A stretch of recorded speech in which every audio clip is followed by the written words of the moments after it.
jàmm ji info point net, informer, éduquer et divertir dans la paix. yow mu bëgg a jot xibaar yu sell te woo waaye itam bu ànd ak njàngalee ak xel mu dal ak jàmm gaawal gaaw abonné suñu compte YouTube bi nga xam ne moo di jàmm ji info point net. asalaamaaleykum suñu mbokk internet yi nga xamante ne yéen a ñuy suivre fii si jàmm ji info point net am ci mbégte jàkkaarloo ak yéen si seen émission bi nga xamante ne moo di esprit entrepreneuriat di seen premier numéro ci 2020 bi tey esprit entrepreneuriat dalal ki nga xamante ne moo di Fatou Aïcha Gaye ñu gën ko xam ci turu Facha ñu bàyyi ko rek mu gën a présenté wu. awa nuyu nañ la kontaan ci dalal la di la remercier vraiment maa ngi tudd Fatou Aïcha Gaye ñu gën ma xamee ci Facha maa ngi amee sama bac à Kaffrine en 2010 bi ma paree dama ñëw UCAO Université catholique de l'Afrique de l'Ouest def licence professionnelle en commerce et échanges internationaux. bi ma paree nag j'ai eu à faire des travaux, j'ai été professeur d'anglais, j'ai été responsable commercial dans une agence de communication, beaucoup de choses mais à la fin dama ñëwaat ci li ma bëgg muy styliste et maintenant c'est ce que je suis en train de faire depuis 2017. Facha nga ni instant bi yaa ngi ci li nga xamante ne moo di stylisme est-ce que mën nañ xam aussi wax nga sa parcours mais est-ce que da nga def des études de stylisme? Alors awa jànguma stylisme, je n'ai pas fait d'études mais je suis ce qu'on peut appeler autodidacte ci métier bi. Alors c'est quelque chose boo xamante ne c'est une passion pour moi mooy li ma yàgg bëgg. Toutes les personnes qui me connaissent en tout cas lu yàgg xam nañ ne c'est moi Sañ Sama Design, c'est carrément moi parce que loolu moo nekkoon sama rêve. Depuis déjà toute petite je m'habillais différemment par rapport à man samay feeling du moment. Alors wax nga ni def nga yeneen études te xam nañ ne peut-être mën nañ ne au Sénégal dañ gëm liggéey nekk derrière les bureaux surtout les parents léegi yow est-ce que amoo woon problème def say études nekk à un niveau ba pare def nga aussi doonoon nga fonctionnaire su ma juumul puisque jàngale nga doonoon nga prof d'anglais alors comment ça a été bi nga jëlee ne da ngay demal sa bopp avant transition bi di ñëw mais bi nga toogee jël décision ne da ngay demal sa bopp comment a été réaction bi nga xamante ne moom la parents yi joxe daal. J'ai été très soutenue vraiment. J'ai d'abord été soutenue par mon père qui m'a encouragée première fois bi mu ñëwee di ko wax mu jàppale ma. Il m'a beaucoup aidé et je le remercie de passage. Après il y a les membres de ma famille, mes sœurs, mes frères, mes bàjjen ku si nekk jot naa sa aide. Ils m'ont soutenue donc j'étais pas très fatiguée parce que xam nañ ne loolu laa bëgg donc ils m'y ont beaucoup aidé. Alors léegi dañuy ñëw ci transition bi comment ça a été nga bàyyi sa beneen monde professionnel ñëw dugg ci li nga xamante ne mooy stylisme les débuts. Très difficile hein parce que xam nga quand tu es salarié et que à la fin du mois yaa ngi xaar jot sa salaire. Tu es à l'aise par rapport à l'aspect financier parce que leer na la ni su weer bi deewee tu vas percevoir quelque chose que mu tuuti wala mu ndaw c'est assuré alors que boo ñëwee di entreprendre en fait da ngay nekk dans le vide. Il y a rien qui t'assure qu'à la fin du mois tu auras des sous pour arrondir les angles mais tu y vas parce que le courage y est, parce que tu veux le faire, parce que am nga ci yaakaar bu rafet. Mais j'avoue quand même que c'est pas facile yombul parce qu'il y a beaucoup d'aspects yoo xamante ne dañ ciy dugg qui entrent en compte et qui peuvent te freiner. Donc il faut énormément de courage, de patience et de persévérance. Alors Facha balaa ñuy xuus rek ci liggéey bi damay ñëw ak yow ci benn point boo xamante ne c'est phare ci émission bi muy entrepreneuriat proprement dit noo gisee li nga xamante ne mooy entrepreneuriat au Sénégal plus particulièrement mooy. Alors moi je pense que c'est quand même quelque chose boo xamante ne mu ngi développé wu parce que maintenant bon nombre de jeunes ñu ngi génne seen xel ci bureau yi. Mais pour dem di amal seen bopp et je pense que loolu la ñu war a cultiver chez nous au Sénégal gën see jàppale nit ñi gën see jàppale jeunes yi ñu def ko parce que vu le nombre d'étudiants wala d'élèves qui sont là qui attendent peut-être de travailler c'est pas évident donc man je pense que c'est quelque chose boo xamante ne vraiment mu ngi nekk di développer wu et c'est très très bien je trouve. Maintenant par rapport à l'entrepreneuriat féminin c'est un peu plus complexe parce qu'il y a beaucoup de choses yoo xamante ne dinañ ci jouer. Déjà le fait d'être une femme da ci am lu bari lu mu ci jouer parce que comme on l'appelle c'est le sexe faible donc nit ñi peut-être duñ la mën nañ la bañ a gëm tout au début parce que dañuy jàpp ne peut-être c'est un feeling du moment wala ça va te passer wala tu vas pas yàgg ci affaire bi. léegi Facha dañuy ñëw ci benn aspect boo xamante ne sonal na ñu bëri tey ñi nga xamante ne ñi ngi bëgg dugg ci monde entrepreneuriat bi muy aspect financier comment ça a été les débuts ku la financer. C'est pas que chaque fois boo yeewoo am projet que tu trouves quelqu'un pour te financer wala une institution ou l'État ou tout. La plupart du temps en tout cas ñi ma xam ils y vont avec les moyens de bord et c'est pas évident. Alors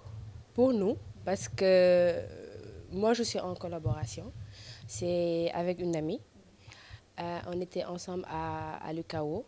On a fait nos études ensemble, on a eu la licence ensemble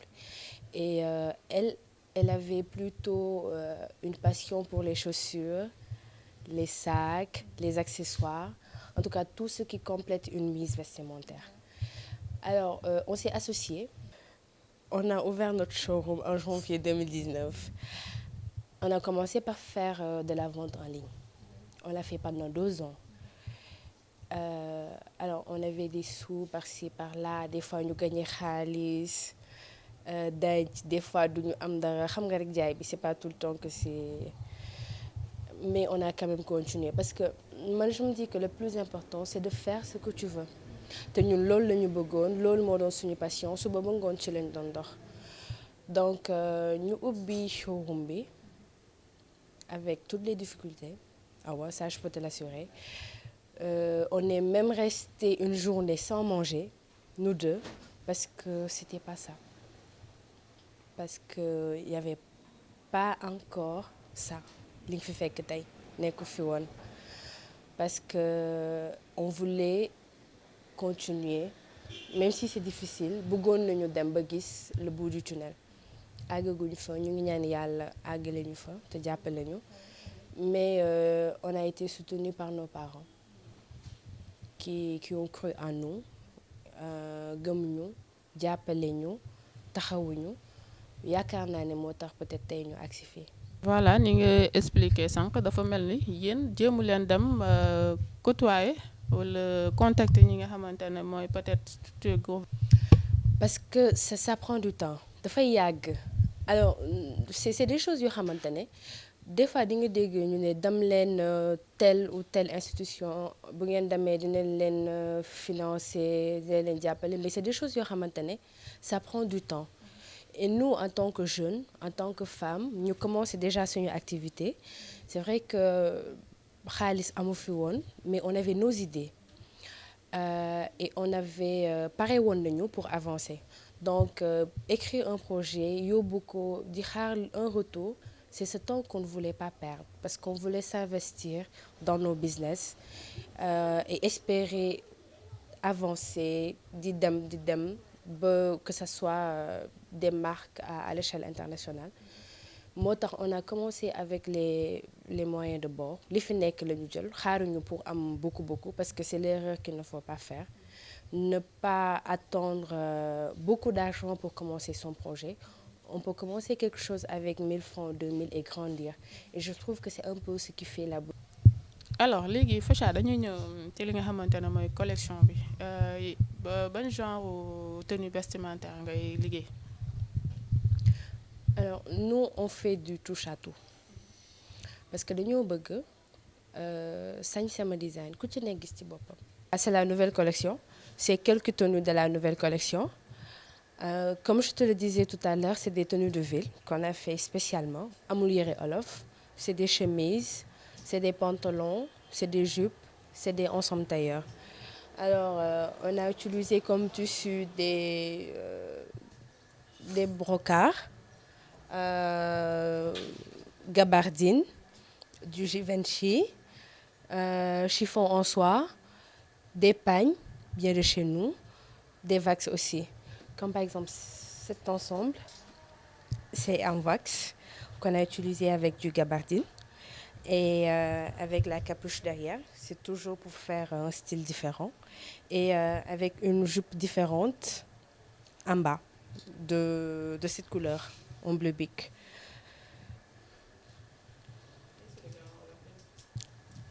D'accord.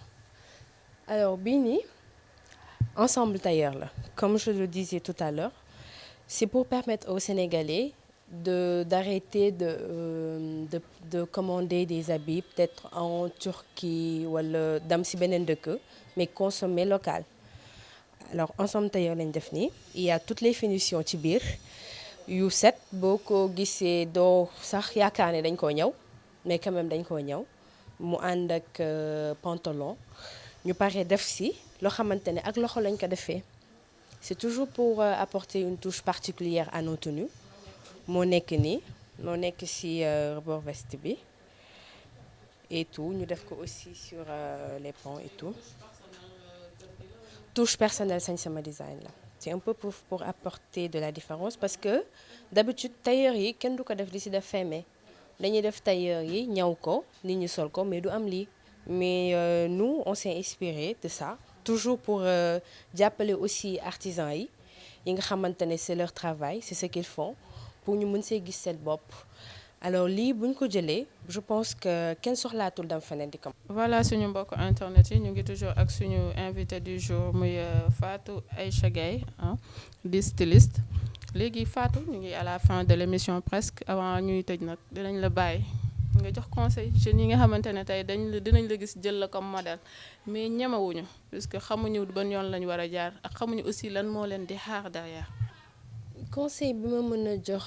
jeunes yi nga xamante ne peut-être bëgg nañoo entreprendre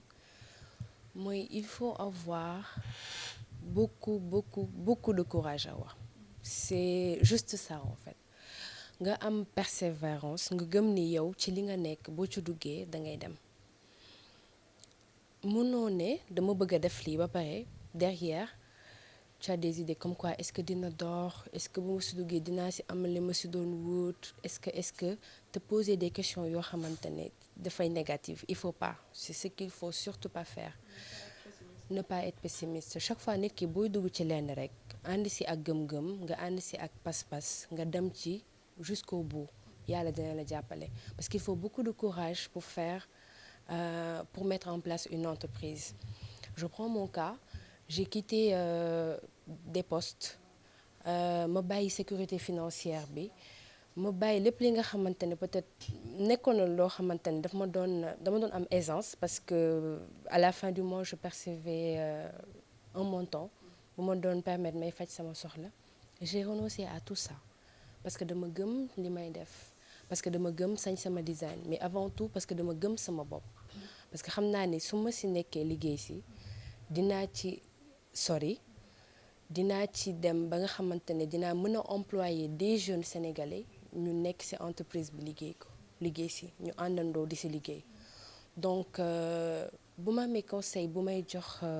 jeunes yi nga xamante ne bëgg nañoo entreprendre mooy avoir beaucoup de courage persévérer ba pare gëm ci li ñuy dugg. Alors les projets d'avenir Sañ Sama une marque à l'échelle internationale parce que du ma yem Sénégal j'irai partout dans le monde mais quand même je vais toujours respecter peut-être li nga xamante ne mooy suñu idéal mooy promouvoir l'Afrique à travers les vêtements à travers le style de s'habiller et à travers la mode en général donc loolu la ñuy demee loolu la ñuy continuer te incha allah noonu lay demee sous région bi la ñuy njëkkee et après dañuy dem wane Afrique wane Sénégal wan talent yi nga xamante ne ñu ngi fii te kenn exploité wu leen. voilà suñu mbokk internet yi ñu ngi ci seen fin émission tey ñu dalaloon ni ki nga xamante ne moo di Fatou Aïcha Gaye di styliste boo xam Sañ Sama Design gis ngeen li mu wax ku gëm boppam la ku xam fu mu jëm la ku ñeme li muy def la ku gëm aussi avenir li nga xamante ne moo di imposer li nga xamante ne mooy africanité à l'international. li may wax chaque tout le temps rek bu leen jàpp ne nekk derrière les bureaux rek moo fi nekk ku nekk bu fekkee am nga gëmal sa bopp gëm ne yow tu peux devenir quelqu'un d'autre dans l'avenir. di remercier tout le temps ñi nga xamante ne ñooy ànd ak ñun duñu soutenir li may wax tout le temps muy famille bi sama papa sama yaay tous les frères les sœurs tout le monde ah. duma dañ aussi di remercier sama lakkal bi may àndal chaque jour muy Mohamed Samb lakkal na ma trop nag dinaa la boole ak DG alors.